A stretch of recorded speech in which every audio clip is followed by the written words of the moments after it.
What if what you think you lack is actually an illusion? Okay, so today I have a concept that I have the concept, but I don't know that I've fully fleshed out the bones of it. So that's what we're gonna do right now. I'm Brianna. I'm sharing some thoughts today. I just went through a lot. I just had like a growth spurt, I guess. So I'm gonna share some of that and what I have been able to understand at this level of consciousness, I guess, or awareness. So I have a sister that I met 6-7 years ago when I lived in North Carolina.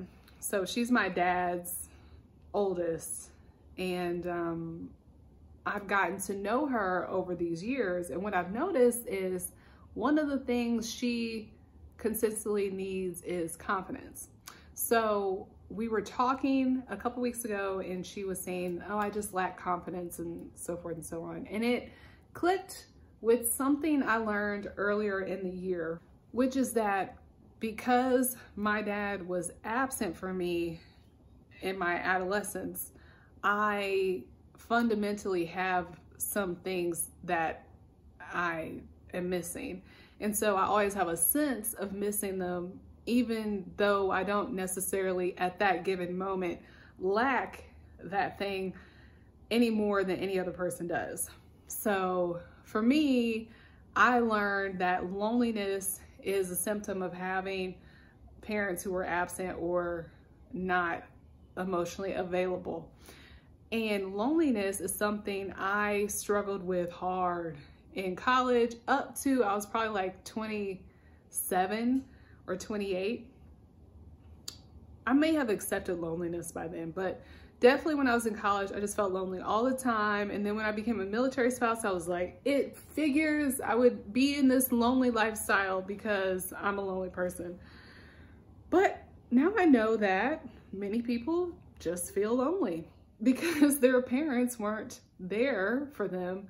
They were alone, even if they had another parent. So they have an innate sense of loneliness. So I may not have been any more lonely than anyone else at those given times in my life, but I felt lonely. So when she said she lacked confidence, I was like, I think this might be also something from my dad that she's missing.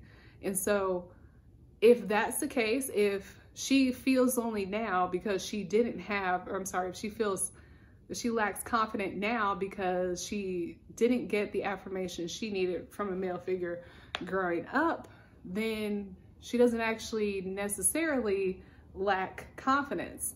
She just might have a sense of lacking confidence or sense of lacking validation because she didn't get it at that time, but she doesn't actually lack it. And that just kind of spiraled a whole thought thing for me, which is that what if what you think you lack is actually an illusion? I put this to the test that weekend. Actually, it was Thanksgiving weekend, and I usually want a lot of physical affection and affirmation from my husband. Of course, when we're with family, it's not going to be the same as when we're at home, but I usually want to feel connected, like wanting him to keep a stream of connection with me, even though, because we're in an environment that I often feel unsure of myself in. But this time I was like, you know what? I always am complaining that he doesn't connect with me enough. Maybe I should just stop. Maybe I don't need more connection, you know, like maybe this is a me thing. Maybe it's an illusion that I don't have enough attachment to him or like connection to him. So I thought I'm just gonna pull back, you know, and stop trying to get this need met and just go with it. Because if I am excessively trying to get a need met, and I'm more likely I'm going to be disappointed at it not being met or reciprocated. So I decided to pull back, and that's what I did. And my husband really pulled back too. But what I realized is I probably was initiating a lot of contact because that's what I want, but that's not really the mindset he's in that environment. What I noticed was that I was actually fine. I actually didn't need a shoulder squeeze or my hand held or a kiss on the cheek when we're passing each other in the bedroom. I actually didn't need that. And this was the first time I didn't try to get something that I needed. And I'm just like, okay, so it was an illusion, I guess. Like, this need that I thought I had was an illusion. I don't know if that's a good example or not, but I think it's important to me because there are so many things that I feel like I've been trying to get for the last 10 years or 14 years or whatever, you know, end of my adolescence into my adulthood, that I may not be able to be satisfied with because they aren't present day needs. I think for me in the physical touch, I think attachment theory comes in here, and I'm not going to do a great job of explaining it because there are multiple attachment theories, so they have different names for the same like profile. But basically the attachment theory takes into account how you were cared for in the first 3 years of your life. And what I believe is that because of my whatever's going on, I think I have an ambivalent or preoccupied attachment style, which means I tend to need a lot of reassurance. And so because of that, I have this illusion that I do not have security when I actually do have security.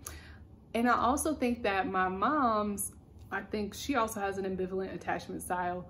I think that her tendencies taught me what to expect in relationships. So I'm putting her on blast a little bit here, but she's always worried that my 3-year-old is going, like, his feelings about her will change if he doesn't see her enough. But that's just not the case, because we saw my husband's cousin's kids, who are my kids' cousins. He was excited to see them, and he's only really met them twice in his short life. So him seeing my mom once a month just really isn't an issue. Like, she shouldn't be concerned about him forgetting her, and he talks to her on the phone.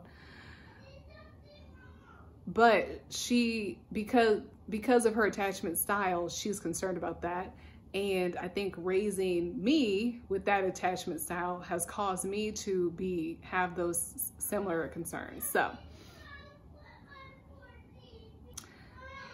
So all that to say, what is something that you feel you lack? Do you lack confidence? Do you lack motivation? Do you lack initiative, which is the same as motivation? Is there something you lack, you think you lack, and because you believe you lack it, you've centered and limited yourself around this thing? So for my husband, he has this idea. I mean, he does need to grow in his ability to care for others, but I think he has an idea that he can't do it, or he lacks in that area. So it stops him from trying to do things because he has a low sense of confidence in his ability to do it. But that might not actually be true. He might have an ability, but because we have these beliefs, we are making them true with our actions and our experiences. Like me being overly needy to my husband so that he doesn't reciprocate, or it's like more than he is comfortable reciprocating, will give me the sense that I am not loved enough. Okay, come here. What are you lacking? Think about it. Do you actually need more of that thing? Can you move forward without it and see what happens? I get support too. I don't have any support, but I don't even know where I was. Anyway, so what do you think you're lacking, and do you actually lack it? This is your wake-up call here today. Stop and determine if you actually lack whatever it is you think you lack, because you might not. It might just be an illusion. And if it's just an illusion, don't let it stop you. Just move on. And if it's an illusion, don't let it stop you, because it's not real. So that's stupid. You're wasting your time. I think I got my point across. I'm gonna look at what I journaled about, and I'll probably have forgotten something, but I think I got my point across. I hope this helps somebody. I hope it makes you think, and I hope it makes you better. If you like my video, please give me a like. If you like me, please subscribe to my channel or like my Facebook page. I'll be back with more thoughts because I got a lot of them right now. But keep this one until next time. See ya. Bye.